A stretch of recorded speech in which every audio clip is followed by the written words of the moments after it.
Good morning, class. Yesterday, I have explained about the wool. The topic wool is completed. So, I am starting. Today, I am starting. The next topic is silk. Chapter, chapter 3, fiber to fabric. In this chapter, the other topic, silk, today I am explaining. Silk is a natural fiber which is obtained from an insect called silk moth. So, silk fibers are also animal fibers.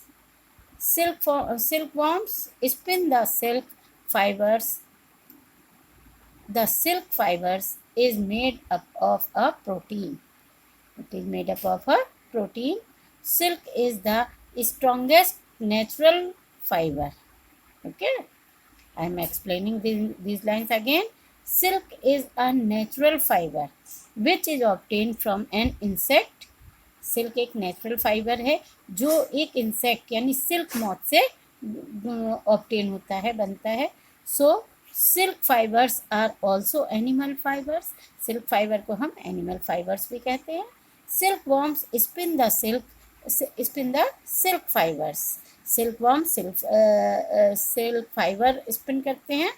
The silk fibre is made up of a protein and this silk fibre is made up of, ये protein के बने होते हैं. Silk is the strongest natural fibre. Silk is the strongest natural fibre. ये एक बहुत ही strong यानी मजबूत नेचुरल फाइबर होता है. Now come to the next, sericulture. Sericulture means silk farming. Silk farming, silk की खेती. The rearing of silkworms for obtaining silk is called sericulture. Okay, what is sericulture? The rearing of silkworms for obtaining silk is called sericulture. Sericulture is a very old occupation in India. India produces a lot of silk on a commercial scale. Before we discuss the process of obtaining silk, it is necessary to know the interesting life history of silk moth. Okay, do you understand what is sericulture? Sericulture means silk farming. यानी sericulture का मतलब है silk की खेती. The rearing of silkworms for obtaining silk is called sericulture. The rearing, all of you know, rearing means पालना. Rearing of silkworms for obtaining silk. Silk के लिए silkworms को rear करना, that is known as sericulture. Sericulture is a very old occupation in India. ये India का बहुत ही old occupation है. India produces a lot of silk on a commercial scale. ये एक बहुत बड़े commercial scale पर इसका प्रोडक्शन होता है, सिल्क प्रोडक्शन होता है. Before we discuss the process of obtaining silk, इस टॉपिक को डिस्कस करने से पहले it is necessary to know the interesting life history of silk moth. कि कैसे इसका प्रोसेस ये प्रोड्यूस होता है, इसको जानने से पहले we come to know about the life history of silk moth, how silk is produce. The female silk moth lays eggs on mulberry leaves. Mulberry is a tree. The eggs are hatched into very small larvae within a week. The larvae of silk moth are called caterpillar or silkworm. The silkworms feed on the leaves of mulberry tree and grow bigger in size. Okay. Life history of silk moth क्या है? The female silk moth lays egg. जो female silk moth होती है वो mulberry leaves पर अपने eggs लेज करती है, दे देती है. The eggs are hatched into very small larva. Eggs से जब हैचिंग होती है एग्स में, तो then it gives it is very small larva within a week. एक वीक के अंदर उससे छोटे छोटे लार्वाज आ जाते हैं. The larva of silk moth are called caterpillar and this larva is known as caterpillar और सिल्कवर्म. यही लार्वा सिल्कवर्म या कैटरपिलर कहलाते.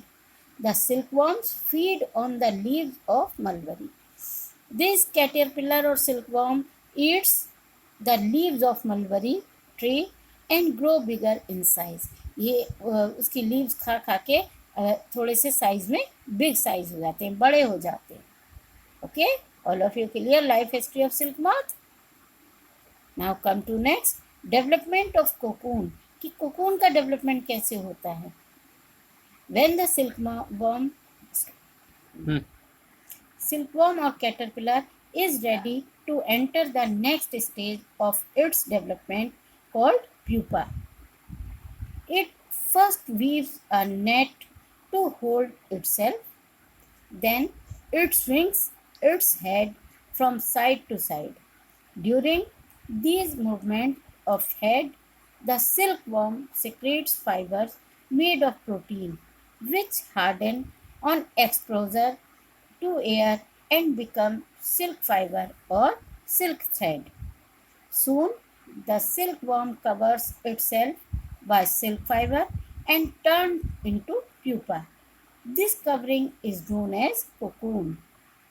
The silkworm continues to develop in the form of pupa inside the cocoon to form the silk moth.